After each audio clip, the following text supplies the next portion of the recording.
Welcome to another episode of Outliers with Daniel Scrivner, where each week I sit down with a world-class performer to deconstruct what they've mastered, digging deep to uncover the tools, tactics, and tricks that we can all use in our own lives.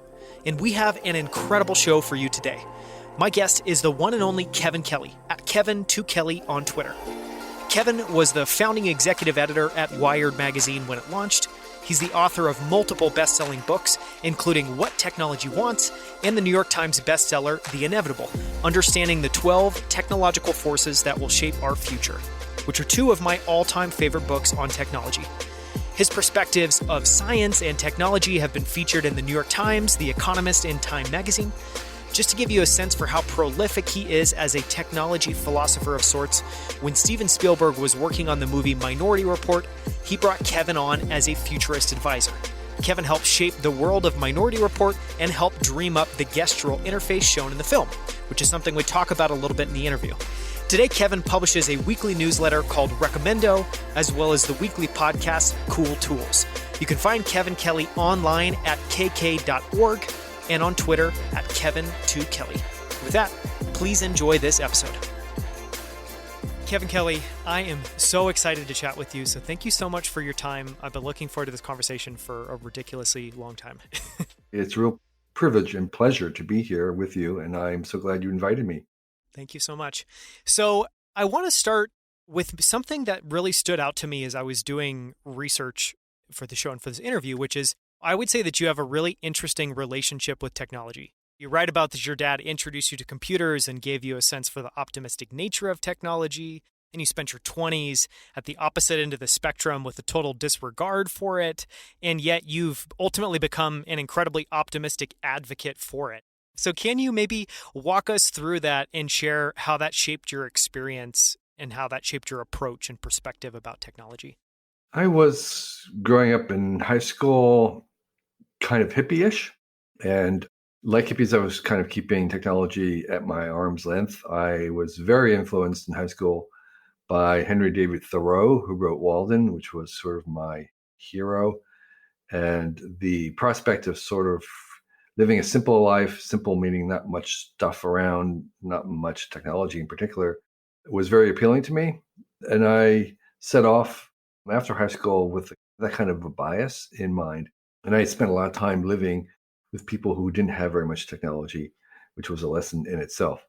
But I came back and tried to get a career started and started a business selling mail order budget travel guides. And I used someone else's computer to help me typeset it. But the epiphany moment was when I had to plug the computer into a modem to transmit some stuff. And on the modem, I discovered at the other side of it was this emerging weird country of onlineness, bulletin boards and all that kind of stuff. And for the first time, I became a little bit interested in what this stuff was because it felt a little different than the technology I had been used to.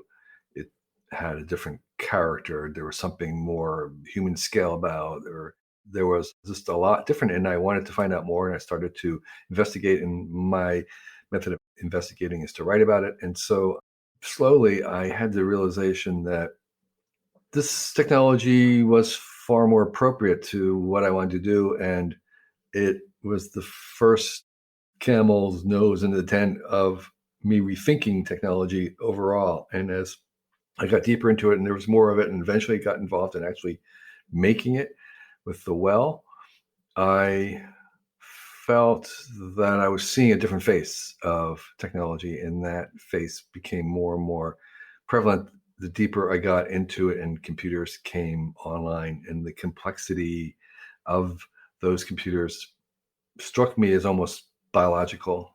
And that was actually my first book, Out of Control, which was examining how the world of the born is not that far from the world of the made. Artificial things are, in some ways, when they're really complicated, very similar and lifelike, and can be and are probably organized and managed with the same principles. And so my journey where I ended up was re-examining technology and understanding that it didn't have to be cold and impersonal and large and centralized, and unforgiving, but it could be all the opposites. And so that journey kind of kept going, and it's still going right now, where I've tried to understand more precisely what is this thing we call technology in the cosmological sense. Like, where does it fit in? How does it relate to life? And my current summary would be that it is an extension of life, and therefore it's not contrary to it, life. It's an extended version of life. And that gives me hope, because it means that we can always make a greener version of whatever we make. Sure, and it's imprinted with human qualities or human-like qualities, or it can be imbued with Lifelike that warmth. qualities. I don't actually think it's very human. I think it's lifelike. In other words, the origins of technology are not in human minds, but actually back at the Big Bang. And it kind of was present before us, because actually, I think when animals use their minds to make, beavers make dams and birds make nests, those are kinds of technologies. So it's something that has preceded us, it works through us, and will extend beyond us. So that was my realization. But technology can work at biological scales, which fit us very well. Yeah, and you've written a lot about that in What Technology Wants, which I was just rereading, and is just, you do such a beautiful job in that book. I would highly recommend it to anybody, because you manage somehow, like for me, I feel like so much of my life and so much of what I know and so much of my career wouldn't exist without technology. And you do an amazing job in the book of approaching it as a historian, a philosopher, and a futurist. And I'm wondering, for anyone that hasn't read that book, which I highly encourage everybody to read, but can you share a little bit about, I guess, what you landed on, or the big ahas you had when you thought about what technology wants? It was a long time coming, because when I set out to write the book, what I was hoping to do was to find a bunch of really smart people, professional philosophers or historians of technology, who could relate to me the theory of technology, and I would write it down and make it clear. Well, it turned out that there wasn't one. There wasn't a plausible, workable theory of technology, unlike evolution and Darwin's evolution for biology and nature. Well, I wound up trying to have to cobble a proto theory together, and to kind of run to the end. And the spoiler is that the theory is basically that technology is an extension of the evolutionary process, is evolution accelerated, that it's driven by the same dynamics that drive the self-organization of the planets and the galaxies and life itself, and that it is, in many ways, has a direction similar to the direction that evolution has. And so we can kind of answer what technology wants by answering the question, what does life and evolution want? And just to be clear, that question is controversial within the field of evolution and biology, because there are many smart people who maintain that there absolutely is no direction in evolution. And for me, in my looking at the evidence, I would say there absolutely is directions in evolution. And the technium, technology, is following those same directions. And can you share a little bit about what you think that direction is? Well, I would say it's plural, directions. And to be clear, it's not a destiny. There's no destination. These are directions. These are directions in the sense of, as I'll explain, one of the directions is that evolution and technology always moves towards the more complex. It rarely goes the other way of making things simpler. It generally makes things more complicated.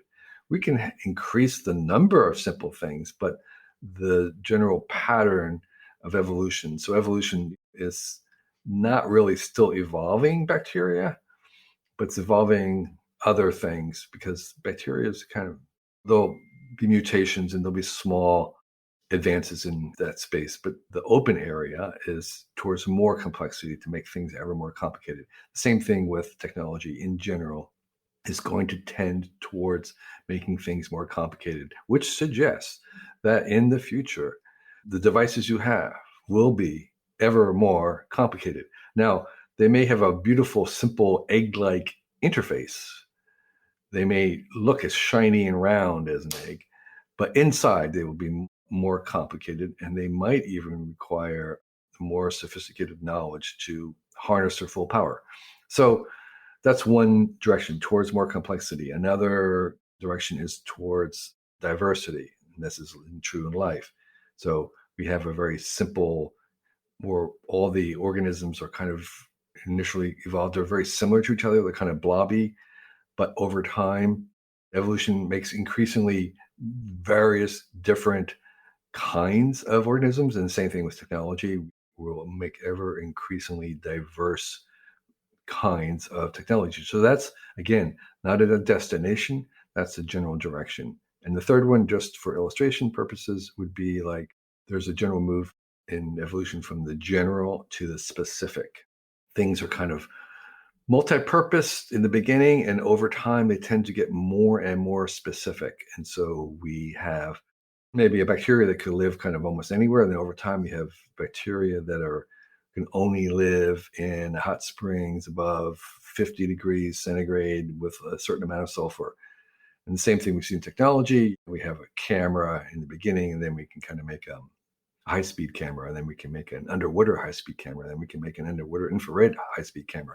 So becoming more and more specific from the general. And that would say in the future, whatever we have now, phones or cars, that there will continue to be ever more specific versions of those cars that are amphibious cars that are only made to travel long distance, or cars that are only made to travel around the block. Whatever it is, we're going to have more and more specific versions of things. Yeah, it's so interesting listening to you say that, because on that third point about kind of tending towards specialization, it feels like we've definitely seen that happen in tools. It used to be that there was kind of a general purpose tool we might all use to work. Now there's an individual chat tool and a meeting tool and multiple. And so there's this massive proliferation going on. I mean, so I guess if you're an entrepreneur in one of those spaces, do you think that, is there any reason to try to defy specialization then? Because I see both in the space people going after all-in-one tools, as well as building super, super niche specific versions of specific tools. I guess any thoughts in terms of how to apply that idea or that thinking? You can make a case that the Swiss Army knife is a specialized tool. It's a specialized tool in that it's being promoted as a general purpose multi-use tool. And of course, the thing about the Swiss Army knife is that as any one of those tools is not as good, there's a trade-off, as it is if it was a specialized tool. So yes, there are attempts to kind of be that multi-tool, that a Swiss Army knife.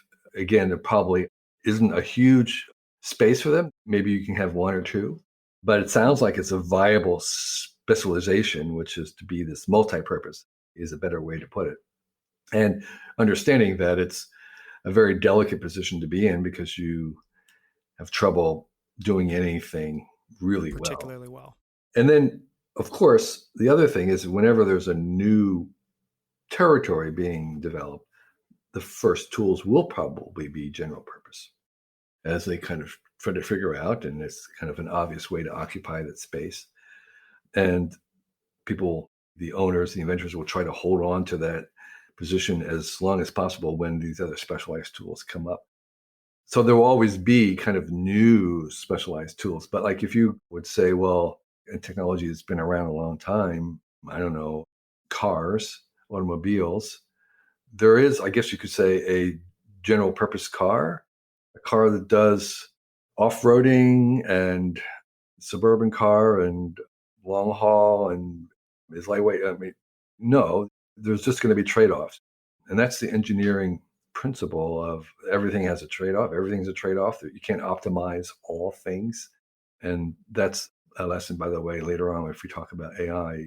One of the reasons why I don't believe in a singularity in AI, because you cannot optimize all the factors in intelligence at the same time. You always have to have trade-offs. Yeah, it's a fascinating perspective just to flip that and think about it as it is a form of specialization. And sure, it's one way to compete, but it puts you in a brittle position, which is really interesting. I want to go back to one of the things you said there just a few minutes ago, is you were talking about a general arc or trend with technology is leading towards more and more complexity, but that may not show up at the interface layer. It's just that what could be underlying that interface is more complexity.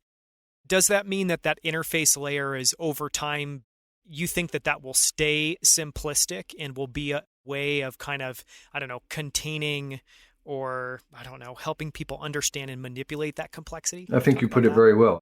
That's exactly what I think. I think that what that interface is one of the ways that we engineers, humans, manage this complexity of ever increasing complexity. And I have another kind of example of that interface managing complexity, which is the default.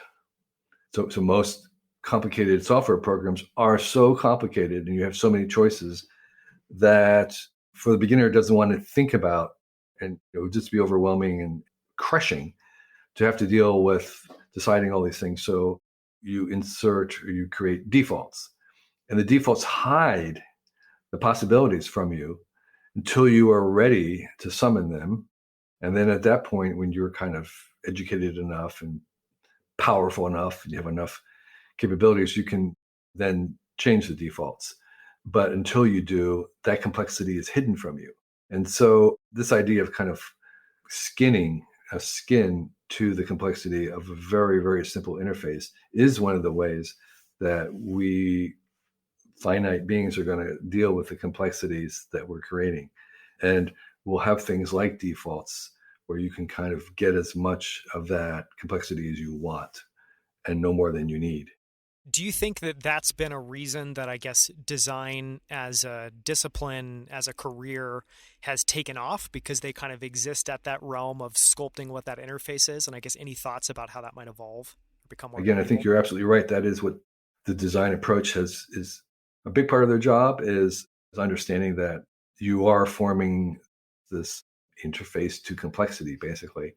And the ones that do it well, like an iPhone and others, are kind of understand where human beings are comfortable and what kinds of gestures and interfaces require the least amount of cognitive energy. And then you kind of hide things behind that or inside of that. And I think, yes, in the future, as things become ever more complex, designers who can master the complexity themselves in order to render it simplified for everyone else will be in great demand. That's a wonderful way of putting it. I want to change course a little bit and talk about some of your work with Wired Magazine. So, again, just as a little bit of context for people listening, you co founded Wired Magazine 25 years ago, and you still write one article per year. And I want to talk about that in a second. But I guess one of the things just to go back to that origin story, can you share a little bit about from the moment in time, take us back, I guess, 25 years ago, what did you hope that that magazine would accomplish? And what did you hope that that would help do in the technology space? I can answer that by telling you an ambition that Louis Rossetto, who was the main parent of Wired, the main founder, used to persuade me to join. And after showing me the prototype, which I was very wowed by because it did something that I'd been trying to do, but even better because he brought people into it. And I was making a magazine about the ideas of Wired without the people. He said, I want to make a magazine that feels like it's been mailed back from the future. And that was when I said, okay, sign me up, because that's exactly what I want to do.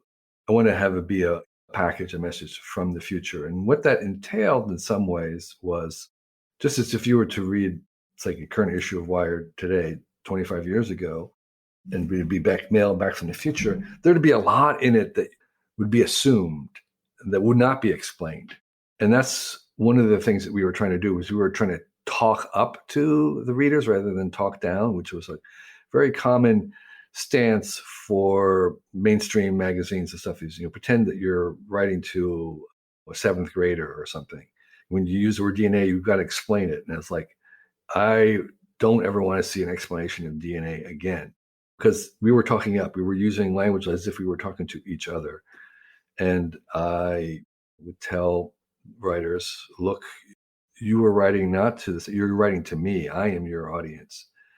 And I am bored and I have read a lot. So you have to really amaze me.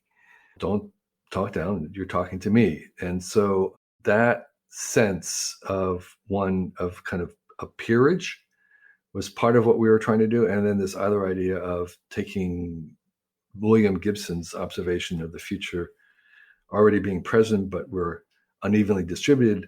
I described my goal to go out and find those little corners of the world where their future has already erupted. And we were going to bring them back and say, look at that. There's more of that coming. And so that's what I hope to do, was to basically not report on the future sense, but actually report on where the future was in the present. And so I think we did that successfully, at least while I was there. I think we temperamentally had a optimistic vision, but I did not even realize at the time that that was going to be so important. Over time, it's turned out that our optimism was the secret sauce. But when I began, I had no idea that that was really what would distinguish Wired in the long run from others, was our levels of optimism, which I think it has lacked a little bit in recent years. But I've only gained even more optimism about the future. Agreed. It's definitely, the debate now is a lot less optimistic than maybe should be. Can you share a little bit about, if you were trying to make the case to somebody, not to convince somebody that's not optimistic about technology, because I'm not sure if that's a useful exercise, but if you were just talking with someone and trying to make the objective case of why we should be optimistic about technology, what's the story you would tell there? My main evidence for my optimism is history. Look at the last couple hundred years very carefully, scientifically, look at the evidence, and it's very, very clear that progress is real, and that progress has been due to technology. We could say fairly that after 200 or 300 years of pretty steady but minor increase over each year, that it could stop. It could stop tomorrow. Things could suddenly be different, and it would cease.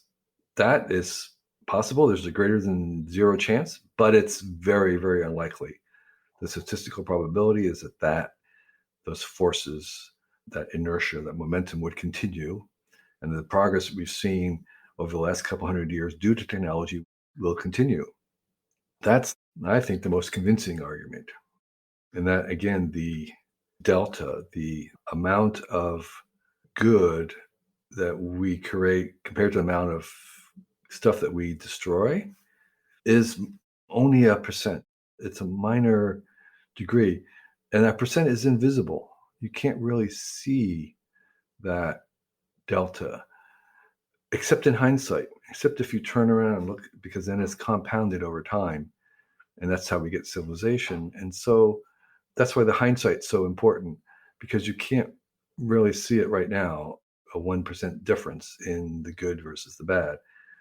But if you do turn around and honestly look at it, you'll say, yeah, it's been increasing tiny bit, but over time, it's like that piles up, that accumulates into something that we call civilization.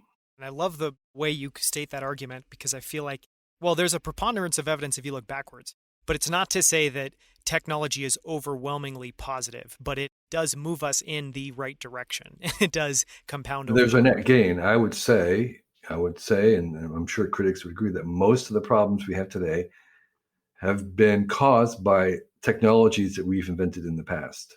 And I would say that almost all the problems we're going to have in the future are going to be caused by technologies we invented today.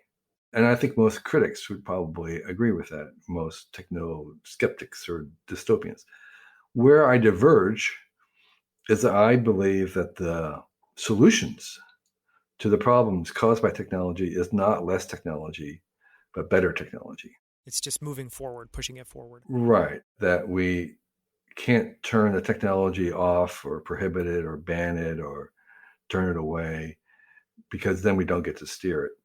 What we want to do is we want to make better technology to solve the problems. And of course, those better technologies will themselves cause new problems, which will need new technology to solve, which will cause new problems. So people say, well, what are we gaining from all that? And the simple answer is that we gain choices. We gain options, opportunities, and choices, which is why we move to cities. It's why it's what the future gives us is the difference between a small village with beautiful scenes and organic food and strong families. That's the one thing it doesn't have. It doesn't have choices. I want to go back a little bit to one of the things you mentioned when you were talking about Wired, and I'm so glad I asked that question because you gave a wonderful. I had no idea about some of the backstory of why you ended up writing for it, but as you said that, it became very clear that that's been my experience of Wired magazine. But you talked about the goal was in part to cover things that were kind of at the fringe where the future was already here. It was just in a little pocket and it's not distributed yet. And the last piece that you wrote for Wired was around Magic Leap. And I think it was it was the most in-depth story that I've read about what they're building. Would you mind sharing a little bit of what that experience was like for you with everyone listening? So I wrote the Magic Leap article a couple of years ago, but actually the last article I wrote was called Mirror World, which was about the thing that Magic Leap is trying to do, which is this augmented reality, this version of the world that you see or access with smart glasses. The Magic Leap piece was a little bit more, somewhat about AR, but it was about the general dynamic of having virtual worlds. And it was not so much about Magic Leap itself that was on the cover just as clickbait, but the article was much more about the power of the virtual worlds and what we might do with AR and why it's so compelling. So a very common demo for virtual reality given at places like Stanford VR Lab is to have you go into a room, a normal office room, and you don the dark goggles, and suddenly you're in that same room in a cartoon version of it. And then moments later, the floor of that virtual world drops away, and there's a plank which extends out into the middle of the air, and there's a little kitty at the end, and the kitty is asking for your help. And your job is to walk out on this plank and rescue the kitty. And almost nobody could do it. I couldn't do it. My knees are shaking. I'm sweating. I'm trying to inch my way out over this plank. In my mind, in my logical mind, I know that I'm just in exactly the same room that I have been in, but I feel like I'm going to die. That feeling, that experience is so strong. And it's a trick. It's a trick. That trick of presence, of immersion. It's similar to the trick of motion that cinema gives us. When the rocket is zooming across the screen, there is no movement. It's a series of still images, one after the other, that our brain assigns motion to, and we would swear that it went across the screen. So our brains are easily tricked, and that one single trick has been exploited by Hollywood to make these incredible blockbuster films that are based on that hacking of our brain, one little kind of hack around a little curious thing of our brain. And that's what VR is running off of. It's running off of a hack where if you have a spatial, three-dimensional thing, you can be persuaded that that thing is present and you are there, even though you know you're not, you feel like it is. And that feeling and experience of presence is so strong that it will overwhelm any other parts of your brain. And that kind of presence and power is very powerful for learning things, for conveying information, for all kinds of reasons. And that's what we're going to exploit with the spatial computing of these magic glasses and smart glasses, because they're able to do that among other things. So that's sort of the foundational innovation in AR, VR, MR, and what they now call XR, just to include them all. And so that XR, that's the foundation of this, the spatial volumetric 3D and time capture can persuade us in a way that we're unaware, subconscious, and extremely powerful. And all the other things that we experience in VR and AR kind of derive from that fundamental experience. You talked about a few different, so we got VR, AR, XR, I think there was another R somewhere in there. MR, mixed reality. MR, mixed reality. When you think about those, so obviously those are similar in that they're in a wave that's still coming, but they're also very different in the way that they're executed and in the experience that they give you. When you think about that, is it that each of those just has different applications and they're not so much competing with one another? Or I guess, is there one of them you're more bullish on than the others? That's a fair question. I would say this. I would say that what we would call AR, what I call mirror world, some people call spatial computing, is the superset, and that things like VR and MR are subsets of the superset, which is AR. In other words, any device that can do AR can do VR, but not any VR device cannot do AR. And the way an AR, augmented reality device, does it is it simply blacks out the outside world. It just becomes non-transparent, and then you have VR.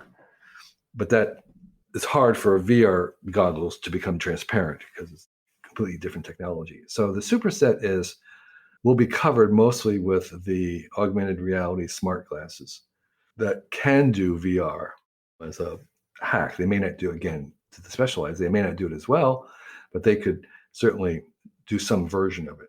And have you started work on your next article? And can you share any of what you might cover or explore there?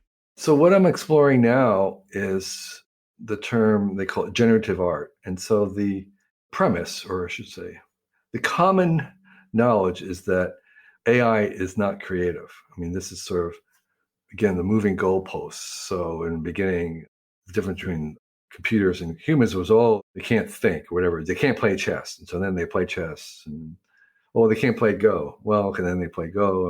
And, they can't be creative. Well, no, they can be creative. But the interesting thing, the thing that I'm learning is that they are creative in a different way. They have a non-human creativity. And so I'm trying to use AI to be creative, to generate art, to make paintings and writing and music. And what's coming around to is this idea that humans work with them because they're two different kind of minds. And whatever an AI makes by itself is not going to be very interesting to us. But working with them as a partner, we're able to kind of create some very interesting things. And so it's going to be along the lines of, I'm anticipating, again, with this idea that this is the future broken out, I'm anticipating that in the future, many, many, many people will be working with AIs. And so the question is, what is that like? What are some of the things we want to do well when we do that? How do we work with an AI being creative?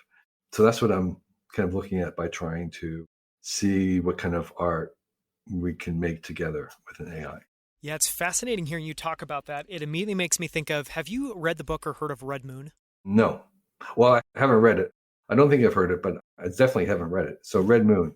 Yeah, Red Moon. I think you would love it. Who's that by? It's a good question. I'd have to look it up really quick. He's by a prolific science fiction author. And why would I like it? So it's talking about working with AI. So just the premise of it for anyone listening is it's set on the moon, and it talks about kind of in this futuristic world where largely the US and China are competing on the moon. And it's kind of a silent, quiet, underground war, but there's conflict there. But one of the stories that's in it is centered around, I don't know, maybe you would best call him like an analyst. And he has an AI that lives on his computer. He's named it. He gives it assignments. He talks to it. It'll ping him when it has an update on an assignment that he've given it. To me, we're clearly not there yet, and I don't know if we'll get there in my lifetime, but that was a small glimpse into what that could look like. And I know that you've written science fiction books. I know that you're a huge fan. Is there any book that or any vision of the future of how humans might interact with AI that you have a lot of affinity for, or that you think there's something interesting in? I worked on this group of people with Spielberg to design the world 2050 for Minority Report. And we had Tom Cruise character doing gestures. And I think if I was to design a Hollywood moving picture about it set in the future, and someone was working on a computer, I would imagine them using sign language of a new type. Not these big operatic gestures, but finger gestures, micro fingers controlling around, mumbling to themselves, speaking. So this is somebody working on a computer. And they may even be looking up because they could be working in 3D. And my son and I call that ingenic media, where you are using an interface in 3D to create a 3D world. So right now, like 3D games are created on 2D screens, but they're moving to actually create the games inside with ingenic interfaces and ingenic controls. And that ingenic interface for 3D has not yet been invented.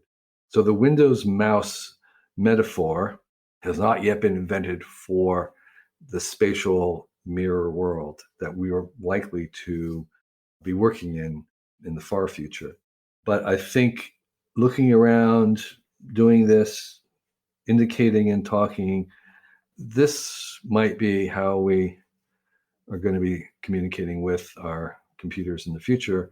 Voice is certainly part of it, and gestures of some sort, the other part. It's fascinating because it makes me think about Ray Dalio has a piece in his book, Principles, where he talks about, and I think this is a really undercovered part of that book because a lot of people, Ray Dalio, people that know him, he's somewhat polarizing figure.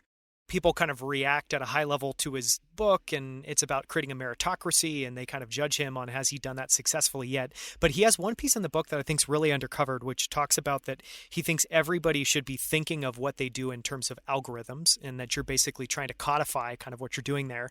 But there's kind of that idea of us as humans starting to think about what we're doing a little bit more algorithmically and like what is the underlying logic there and how could we express it. But one of the things I love about your vision and that I loved about that book, Red Moon, is it almost is like technology and AI becomes a collaborator where we can ask a question of it or say, what do you think of this? Or what happens if we blow this up 2x? And I think that starts to become really interesting. And the metaphor for me that is most easily conveyed about that relationship is imagine AIs. Again, they're plural. There are many different varieties, thousands of different species of them. Imagine them as artificial aliens. So these will be kind of like an alien from another planet who comes down, who has a mind that thinks very different than we do. And like Spock in Kirk, you're going to have this, and it's going to be frustrating at times because they're going to be dumb smarten, meaning they're going to be incredibly smart in some things and incredibly dumb in the others. But we'll use them because the two types of mind thinking together is so much more powerful. And so far, where we've had that ability to test this out, we've shown that to be true. So in chess right now, there's the use of AIs in chess, which are very smart. And there's a league, the freestyle league of chess, where you can play chess at a high level, either as a grandmaster or as a computer or as a centaur team of human plus computer. And generally, the ones that win are the team, humans plus computer. So human plus computer is smarter than human in this chess and smarter than the computer because they have two different ways of thinking, and that's very, very powerful. And so we could see teams where they have like a Star Trek bridge where there's all kinds of different types of aliens who are working as a team to try and solve a problem. I love that analogy of Kirk and Spock. It feels very apt. So I want to talk about, just touch on a couple other things quickly. One of those is you started a free weekly newsletter 4 years ago called Recomendo, which I love. And I feel like a lot of people kind of promise you'll get less signal, more noise out of this newsletter. I think you actually achieve that very well. Thank you very much. And it's in part because you have a really strict cap of only having 6 things that go into each edition. And I think one other thing that then makes that even more interesting is it's yourself, it's Mark Fraufelder of Boeing fame, it's Claudia Dawson. So there's 3 minds approaching this problem. You've got a fixed number of things. What does that process look like each week? And where do you end up finding the things that go in there? And is it like you voting on it? Or one of the things I tell people stories about making creations is that you would think that once you do something for 4 years or whatever it is, that it would get easier. My experience at Wired magazine was that every single issue was a miracle that it made it to the printer on time. And people who make movies say the same thing, that every single one of them is a miracle that it's done. It doesn't matter how many times you do it, because generally what happens is that you are trying to increase the quality. You're always kind of bumping it up. And so it's always on the edge of almost not happening. And so for us, the process is pretty organic. And there's some weeks where I may have something at the beginning of the week, and others are I'm at it's deadline time, and it's a deadline. I've got to come up with something. And so generally, we have a Google Doc, and I'll put ideas and not even write the review, but here's what I am. I'm going to claim this one, Mark, Claudia. And so we just enter the stuff into Google Doc, and as we think of them, and we always are kind of aware that we need to come up with something. And so in my travels, as I'm going around and I encounter something that reminds me of that, or I want to try it out. And the premise of Recomendo, which is different from Cool Tools, is that these are things that we personally recommend and have used. So that's another constraining factor. It's not just something we've heard about. That was Cool Tools.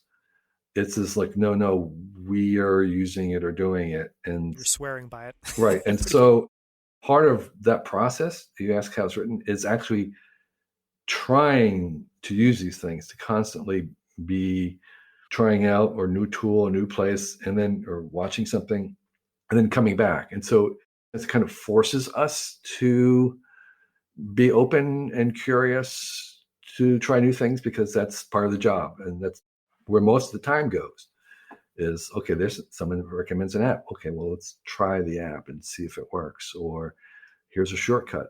Does that really work? And so that's where most of the effort, actually, I would say, is. Do you have a recommendation you've put your name next to that you would share, or that you're super excited about still, that you've made recently? Something to share with the audience? We are actually making a book right now, 4 years of Recomendo, the best of 4 years. And what's amazing is that we all generally stand by most of the recommendations that we've made. I'm still vibrating from the tremendous documentary that I saw a month ago called My Octopus Teacher on Netflix. And it's one of the best documentaries I've ever seen. And I've seen a lot of documentaries because I have a site called True Films that reviews documentaries.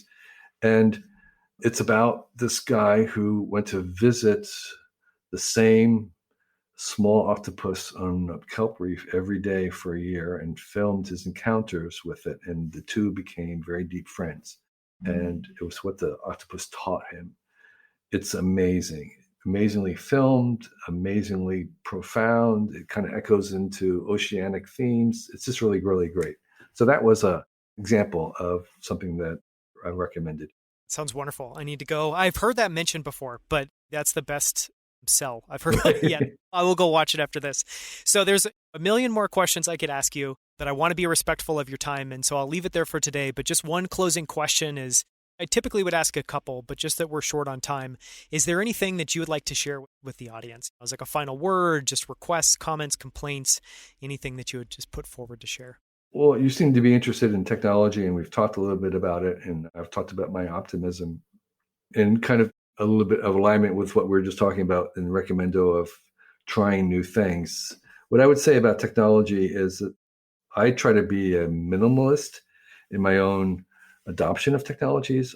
Despite the fact that I try many things, there are actually very few things that I will end up using for many, many, many years. And that's kind of deliberate in a certain sense. But that part of trying things I think is really important for people as we head into new technologies. And the analogy that I would say is that I think it's unfair to try to judge technologies by imagining things, what they could do or couldn't do, their harms or problems, and that we should really evaluate technologies based on the data of how they're actually used. And therefore, what I suggest is that we need to use technology in order to find out what it's good for. So we need to embrace technology in order to steer it. I think it's okay to judge technology you've been using for a while, say like social media, and decide, okay, it's doing this and this is how it needs to change. That seems entirely fair to me. One of the things I did in 1989 was I brought together something called the Virtual Reality Jamboree, or it was called Cyberthon. And the idea was I brought together all the existing virtual reality setups at that time. We opened it up for 24 hours.